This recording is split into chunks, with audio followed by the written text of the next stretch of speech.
40 coups de couteau. Oui, 40. 40 coups de couteau. Sur cette princesse, sur cette jeune fille. Pour lui voler son téléphone portable. Pour lui voler un téléphone portable.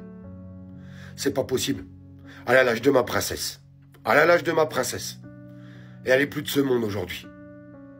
Elle, ses parents, sa famille, ils sont condamnés à vie. Ils sont condamnés à vie. Tout ça parce qu'un jeune homme avait décidé de lui voler son téléphone portable. Déjà, ce jeune homme se baladait avec un couteau sur lui.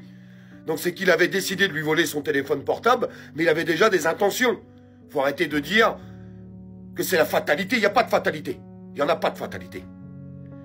Ouais, j'ai pas de honte à vous dire aujourd'hui que si ça devait m'arriver à moi demain, je ferais justice moi-même. J'ai pas de honte à le dire. Aucune honte. Vous allez me dire, ouais, mais Olive, ce jeune homme était mineur. Et alors? Et alors? Il savait très bien ce qu'il faisait.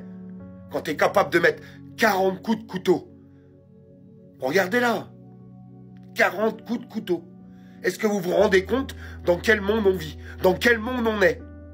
Est-ce que vous vous rendez compte que c'est pas un cas isolé? C'est pas vrai. Il faut arrêter de dire ça, c'est faux.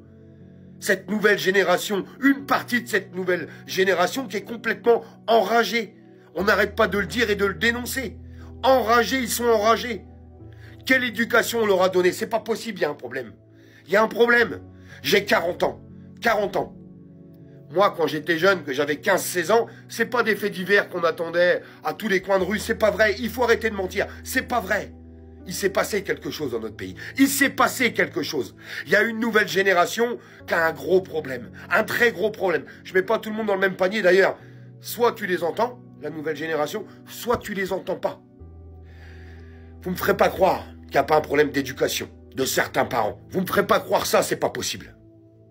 Bien sûr qu'on apporte toutes nos condoléances à la famille, mais il y en a marre en fait d'apporter les condoléances. Il y en a marre de voir nos jeunes mourir. Il y en a marre de ce climat d'insécurité. Il y en a marre de cette justice de merde. Cette justice de merde. Qu'est-ce que vous foutez les juges? Qu'est-ce que vous foutez? Parce que le mec là qui était mineur, qui l'a poignardé et qui l'a jeté dans un bois après, et tranquillement d'ailleurs il a été joué au foot le lendemain. Au calme, au calme. Vous allez dire quoi? Ah mais il était mineur alors on peut pas le juger comme un adulte. Le retour de cette peine de mort pour ce genre de choses, où on a toutes les preuves, où tout est avéré. Ouais, il a faux. C'était un mineur, je m'en fous.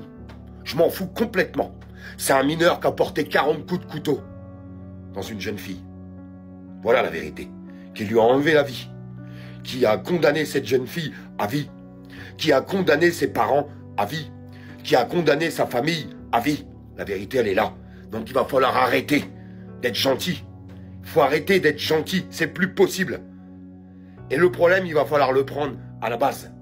Quand on voit tous ces jeunes délinquants, où la police les interpelle, mais ils sont relâchés le lendemain. On les relâche le lendemain. Il va falloir passer à une étape supérieure. Je vous le dis très honnêtement, du plus profond de mon cœur.